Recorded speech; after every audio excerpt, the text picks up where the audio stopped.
Firstly congratulations for blockbuster viral ప్రపంచం. It's going viral everywhere.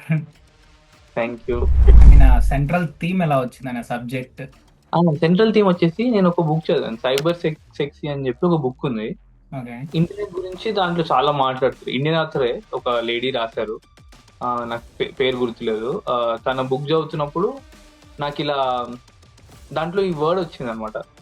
అంటే మనం general గా మనకి ఇన్నెల ఎంఎంఎస్ అవన్నీ జనరల్ గా అందరికీ తెలుసు, కానీ దానికి ఇలా ఒక టర్మ్ ఉంది, ఇది ఒక కేటగిరీ అనేది నాకు అప్పుడు అర్థమైనప్పుడు ఓకే, ఇది ఏదో కొత్తగా నాకు అనిపిస్తుంది, అందరికీ కూడా తెలియాలి ఇదని నాకు అనిపించడం వల్ల ఐ థాట్ దీని చుట్టూ మనం ఒక స్టోరీ రాయాలి అని నాకు అనిపిస్తుంది. కమింగ్ టు స్టోరీ వస్తే, ఐ మీన్ ఇది ఆన్లైన్ హెరాస్మెంట్ సంథింగ్ ఇలా వస్తుంది కదా, నేనైతే ఎప్పుడు చూడలేదు. ఐ మీన్ ఇట్లా టార్గెట్ పెట్టుకొని లీడ్స్ తీసుకొని అమ్మాయిల్ని టార్గెట్ చేసి వీడియోస్ కలెక్ట్ చేయడం, ఆ పాయింట్ ఎక్కడ దొరికింది మీకు? ఐ మీన్ ఎట్లాంటి రీసెర్చ్ చేసినారు?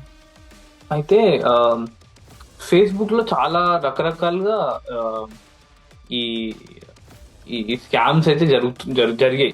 అంటే ఇప్పుడు కొంచెం ఇన్స్టాగ్రామ్ సైడ్ అలా వచ్చేసాయి, కానీ నేను రాస్తున్న టైంలో ఫేస్బుక్ లో చాలా మంది మా ఫ్రెండ్స్ అమ్మాయిల వీళ్ళకి మెసేజెస్ పంపడము, థర్డ్ పర్సన్ లా మెసేజెస్ పంపడము ఇవి జరిగాయి.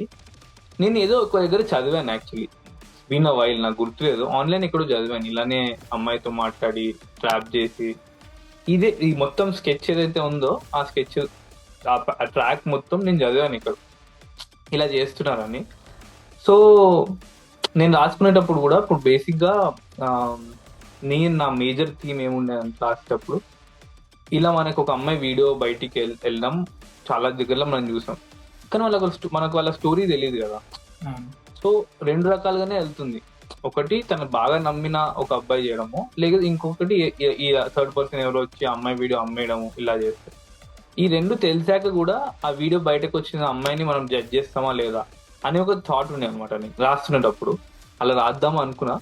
ఇప్పుడు నేను చెప్పినట్టు ఈ స్కీమ్ వచ్చేసి నేను ఎక్కడ చదివి చాలా చాలా ఉన్నాయి ఇలాంటి స్కీమ్స్, చాలా రకరకాలు ఉన్నాయి. నేను కొంచెం అలా చదివి అక్కడ VPN అవన్నీ వాడడం అనేవి నేనే రాసుకున్నా, కొంచెం అర్థం అలా ఆడియన్స్ అని చెప్పి.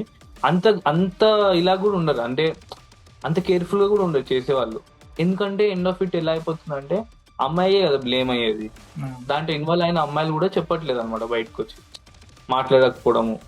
సో ముందు నోడికి అంత కేర్ఫుల్ ఉండే అవసరం కూడా ఉండట్లేదు యాక్చువల్లీ ఇలాంటివి చేసే వాళ్ళకి బేసిక్ అది. So that's how I got to that part plot point.